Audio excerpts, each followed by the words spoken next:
Kumusta mga buddy? Well, for sure nagulantang din kayo sa revelasyon about sa totoong status ng relasyon ni Bea Alonzo at Dominic Roque. Ito nga ay kinumpirma ni Boy Abunda nitong Martes, February 6, taong kasalukuyan. Pero ang isa nga sa gustong marinig ng mga tao na sanhi ng hiwalayan ay hindi nakamit. So for sure marami na naman tayong mga hindi mapakali dito sa kaiisip kung ano ba talaga. Merong nagsasabi na baka dahil sa ugali ni Bea Alonzo. Merong nagsasabi na baka dahil sa wedding jetter. At meron ding nagsasabi na baka about sa prenuptial agreement. Pero yun nga, up until now ay nananatili pa rin itong palaisipan hanggat hindi mismo nanggagaling sa bibig ni Bea o ni Dom ang tunay na dahilan ng hiwalayan. So ayun na nga, since napag-usapan na ang prenuptial agreement na yan ay hindi tuloy maiwasan ng mga kabady natin na mag-curious kung gaano nga ba kayaman ang dalawang ito. Kaya naman tara at samahan nyo kung alamin kung sino nga ba ang mas mayaman between Dominic Roque and Bea Alonzo. Kaya kung gusto mong malaman ang buong detalye ay siguraduhin mo lang na tapusin mo ang videong ito hanggang sa dulo. Dahil tiyak akong mapapanganga ka sa mga naipundar at yaman na lang dalawa. Syempre, huwag niyo na rin kalimutang mag-subscribe at i-like ang videong ito para masarap ang ulam nyo bukas.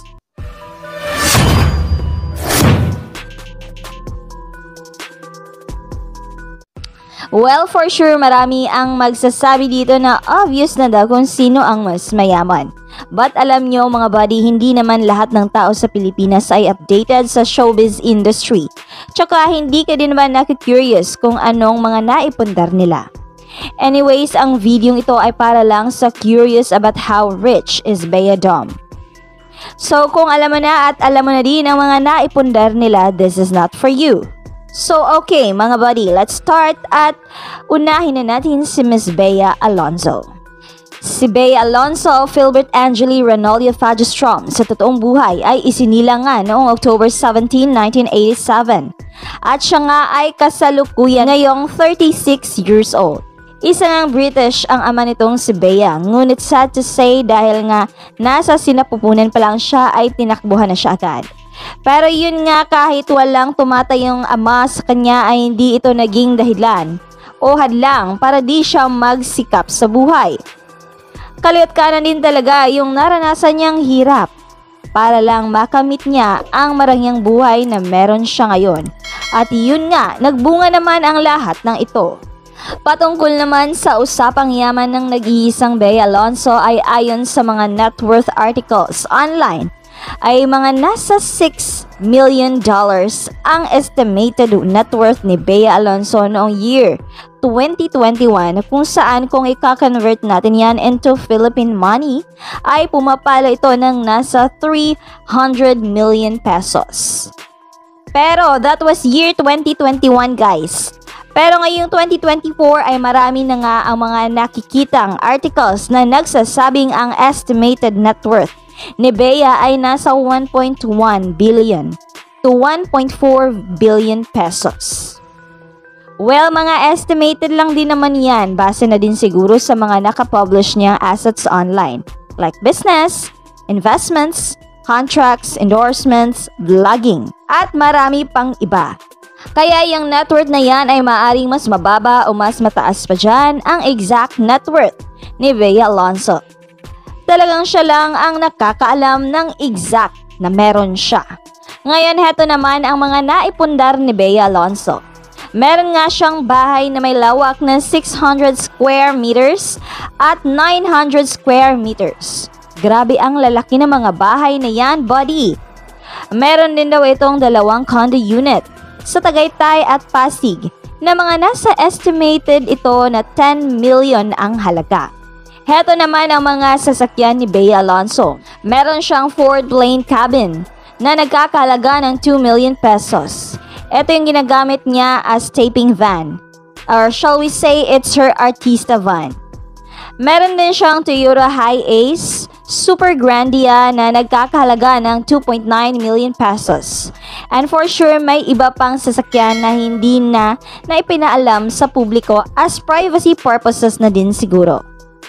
Si Bea din ay kasali sa top 100 stockholders ng ABS-CBN Corp at meron nga siyang 58,000 shares dito. Sa usapang negosyo naman ay meron ngang franchise si Bea sa New York na isang coffee and bakery shop na may pangalang Dean and DeLuca at may cafe franchise na din siya sa Quezon City. At syempre ang isa sa pinakamas bigating meron si Bea ay ang kanyang napakalawak na farm na kung saan may lawak ito na 16 hectares. Well, sobrang lawak talaga niyan mga buddy. Ang farm nga na iyan ay nakabase sa Zambales at pinangalanan niya na Beati Farm na may deep meaning na blessed farm. Ang farm nga na iyan ay merong 450 kapuno na mangga at 5,000 puno naman ng mahogany na siyang ginagamit sa paggawa ng mga furnitures. Well, of course, sa kasikatan ba naman ni Bea ay for sure sobrang laki din ng bayad nito sa taping, movies at endorsement. Kita niyo naman siguro ang mga endorsements nito sa dami, di ba? Tsak milyon-milyon din talaga ang pumapasok sa kanya. Hindi pa kasali dyan ang kinikita niya sa mga monetized social media accounts niya like especially sa YouTube na sumasahod din siya ng 6 to 7 digits every month. Grabe mga buddy, tunay nga naman talagang sobrang yaman ni Bea kaya hindi din siguro malabo na papalo sa 1 bilyon ang net worth niya. Well, kayo na lang ang bahalang humusga. Dagdag ko lang pala na nasa 105th taxpayer itong si Bea at nakapagbayad nga siya ng 15 million tax sa loob ng 1 taon. Ngayon naman ay mapunta naman tayo kay Dominic Roque. Si Dominic Carl Manalo Roque ay isinila nga noong July 20, 1990 at siya nga ngayon ay kasalukuyang 33 years old. So it means mas bata siya ng 3 taon kay Bea. Nagsimula nga si Dominic sa pagiging model at endorser ng mangilan-ngilang kumpanya bago siya tuluyang pumasok sa showbiz at nag-debut nga siya noong 2010 sa soap opera na Habang May Buhay at nasundan naman ng Ariana noong 2012. Well, naging okay naman yung showbiz career ni Dominic. Pero, mas na-focus talaga siya sa ibang bagay kesa dito. Kaya di talaga siya gaanong sa showbiz.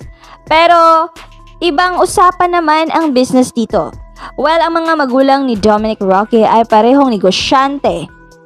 Ang ama niya ang CEO at ang nanay niya naman ang presidente ng kanilang kumpanya. At syempre tumutulong din si Dominic dito. Well, umpisa pa lang ay hindi naman daw talaga hinangad ni Dominic ang madaliin ang swerte ng buhay niya. Dahil dati pa naman daw ay dahil sa may itsura siya ay marami din talaga ang nag-alok sa kanya ng indecent proposal. Pero ang lahat ng ito ay tinanggihan niya. Well, anyways, ayon nga sa website ng biographies.com ay meron na ngang estimated net worth si Dominic Roque na $1.5 million o kung i-convert natin into Philippine money ay pumapalo sa 75 million pesos. Well, estimated lamang yan at maaring mas mababa pa dyan o mas mataas pa dyan ang exact net worth niya. Well, syempre may mga endorsements din siya at mga business na nagbibigay sa kanya ng income. Gaya na lang nitong Blackpeak Hypermedia na siya mismo ang CEO. At heto naman yung ilang naipundar ni Dominic Roque sa mga pinaghirapan niya. Well, itong si Dominic nga ay sobra din talaga ang pagkamahiligan sa mga motorsiklo. At heto nga yung mga to. Meron nga siyang KTM Super Duke R1290 at eto nga ay nagkakahalaga ng 1.2 million pesos. Meron din siyang motor na Kawasaki Versys 1000 na nagkakahalaga ng 900,000 pesos at Kawasaki ZH2 na nagkakahalaga ng halos 1 milyon. Well, yun lang naman yung mga nakalap natin online. But for sure, meron pa itong mga pag-aari na hindi isinapubliko. Well, yun na nga ang kanya-kanyang yaman ni Bea at Dom, and yes, malayo din talaga ang agwat nila. Pero kahit na ganoon pa man ay parehas din naman nila yang pinaghirapan. Kaya kudos pa din talaga sa kanilang dalawa. At naway ang lahat ng nanunood ng videong ito ay pagpalain din at yumaman sa hinaharap. Kaya ikaw, buddy, grind lang ng grind. Maaabot o matutupad din natin ang ating mga pangarap. Ikaw, ano nga ba ang masasabi mo sa yaman ng Bea Dom? Comment down below. Hanggang dito na lang at maraming salamat sa panonood. God bless and subscribe!